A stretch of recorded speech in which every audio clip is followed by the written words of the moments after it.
Hello నమస్తే అండి. నేను doctor Greeshma, fertility consultant 49 fertility centre Kukatpally.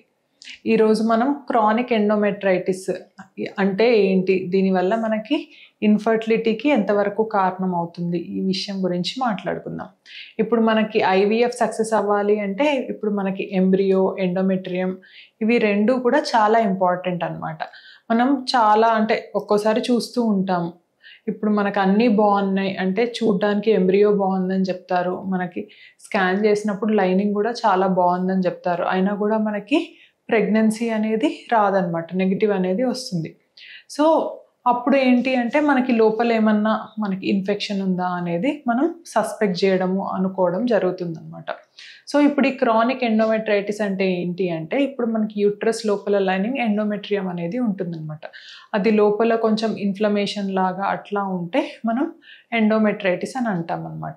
దీనివల్ల మనకి సిమ్టమ్స్ ఏమన్నా ఉంటాయా? ఎండోమెట్రైటిస్ వల్ల మనకి ఏమన్నా ఇర్రెగ్యులర్ బ్లీడింగ్ కానీ, కడుపులో నొప్పి కానీ, వేరే ఏ ప్రాబ్లం ఇట్లా మనకి ఏది కనిపించదన్నమాట బయటికి. సో మరి అది ఎలా తెలుస్తుంది అంటే ఇట్లాంటి ప్రాబ్లం ఉన్నట్టు? సో ఇది స్కాన్లో కానీ మనకి ట్యూబ్ టెస్ట్లో కానీ ఎప్పుడూ కానీ మనకి బయట పడదనమాట. లోపల పొర అనేది కొంచెం ఇన్ఫెక్షన్ ఉన్నది అని. మరి అసలు ఎందుకు వస్తుంది? అన్నీ బాగానే ఉన్నా అంటే ఇప్పుడు మనకి ఏంటి అంటే వెజైనా లోపల గుడ్ బ్యాక్టీరియా అనేది ఉంటుంది, బ్యాడ్ బ్యాక్టీరియా అనేది ఉంటుంది అనమాట. ఈ బ్యాక్టీరియా అనేది మనకి కొంచెం ఈ బ్యాడ్ బ్యాక్టీరియా వల్ల కొంచెం అది లోపల యూట్రస్లో వెళ్ళి దానివల్ల కూడా మనకి ఇట్లా ఇన్ఫెక్షన్ అనేది రావచ్చు అనమాట. అందుకే మనం ఎప్పుడైనా ఐవీఎఫ్ అంటే మనకు కొంచెం డౌట్ ఉన్నప్పుడు ఐవీఎఫ్ చేసే ముందు మనం హిస్ట్రోస్కోపీ, లేదు ఒక ఐవీఎఫ్ ఫెయిల్ అయిన తర్వాత ఒకసారి మనకి హిస్ట్రోస్కోపీ అంటే ఏంటి అంటే ఇప్పుడు మనం మత్తిచ్చి లోపల యూట్రస్ లోపల లైనింగ్ అది ఎలా ఉంది అనేది మనం ఒక చిన్న కెమెరా లాంటి ఇన్స్ట్రుమెంట్ ద్వారా అంటే ఒక చిన్న పెన్ లాంటి ఇన్స్ట్రుమెంట్ ద్వారా చూస్తామన్నమాట. దీన్ని హిస్ట్రోస్కోపీ అంటారు. అప్పుడు ఈ హిస్ట్రోస్కోపీ చేసినప్పుడు ఎట్లా బయటపడుతుంది, మనకి ఎట్లా తెలుస్తుంది క్రానిక్ ఎండోమెట్రైటిస్ అనేది ఉంది అంటే లోపల మనకి యూట్రస్ లైనింగ్ అంతా కొంచెం రెడ్నెస్ లాగా ఉంటుందన్నమాట.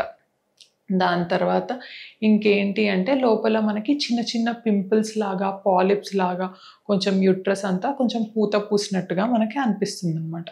సో మనం అప్పుడు ఏంటి అంటే అప్పుడు ఆ ఎండోమెట్రియల్ మనం బయాప్సీ అనేది తీసుకొని ల్యాబ్కి పంపించినప్పుడు మనకి అంటే స్పెసిఫిక్గా ఈ ఎండోమెట్రైటిస్లో ఏంటి అంటే ప్లాస్మా సెల్స్ ఉన్నాయా లేవా అని చూస్తారనమాట. ఈ ప్లాస్మా సెల్స్ అనేవి అంటే ఈ ఇన్ఫెక్షన్లో మనకి కనిపిస్తాయి అన్నమాట. ప్లాస్మా సెల్స్ ఉంటే ఇన్ఫెక్షన్ అనేది ఉన్నట్టు అనమాట. సో అది ఎంత ఎక్కువ ఉంటే మనకి ఇన్ఫెక్షన్ అంతా ఉన్నట్టు. సో దీనికి ప్లాస్మా సెల్స్ కనిపించడానికి కూడా మనకి సెపరేట్గా స్టెయినింగ్ అనేది ఉంటుందన్నమాట. CD138 స్టెయినింగ్ అనేది. సో ఈ స్టెయిన్ చేసి మనం సెల్స్ని చూసినట్టయితే మనకి ప్లాస్మా సెల్స్ అనేవి కనిపిస్తే ఇన్ఫెక్షన్ అనేది ఉన్నట్టు అనమాట. సో ఈ రకంగా మనకి లోపల అంటే మనకి హిస్ట్రోస్కోపీ చేసినప్పుడు లోపల చూసినప్పుడు ఆ తర్వాత మనం బయాప్సీ తీసినప్పుడు అప్పుడు మనకి క్లారిటీగా తెలుస్తుంది అనమాట ఇన్ఫెక్షన్ అనేది ఉంది లేదు అని చెప్పేసి. దాని తర్వాత మరి ఇప్పుడు ఇట్లా ఇన్ఫెక్షన్ ఉంది అని బయటపడింది. మరి దానికి ట్రీట్మెంట్ అంటే ఇప్పుడు మనకి ఇన్ఫెక్షన్ ఉంది అన్నప్పుడు మనం యాంటీబయాటిక్ కోర్స్ అనేది ఇవ్వడం జరుగుతుంది అనమాట. సో మనం యూజువల్గా ఏంటి అంటే ఎండోమెట్రైటిస్ పేషెంట్స్కి అంటే ఇన్ఫెక్షన్ ఉన్న వాళ్ళకి మనం డాక్సీసైక్లిన్, ఇది మెట్రోనిడజోల్ యాంటీబయాటిక్ కోర్స్ అనేది ఇస్తామన్నమాట ఒక 2 వారాలు. సో దీని తర్వాత కూడా మనం ఏం చేస్తాము అంటే యాంటీబయాటిక్ కోర్స్ ఇచ్చిన తర్వాత కూడా మరి అది ఇన్ఫెక్షన్ అనేది తగ్గిందా లేదా అనేది మళ్ళీ ఇంకో రిపీట్ బయాప్సీ అనమాట. ఇది చేస్తే మనకు ఆ ఇన్ఫెక్షన్ అనేది ఎంతవరకు ఉంది అట్లా మనం చూడొచ్చు. కొంతమందికి ఏంటి అంటే మనకు ఆ ఇన్ఫెక్షన్ అనేది తగ్గకపోతే ఇంకా రిపీట్ కోర్సు కొంచెం చేంజ్ ఆఫ్ యాంటీబయాటిక్స్ అట్లా కూడా ఇవ్వడం అనేది జరుగుతుందన్నమాట.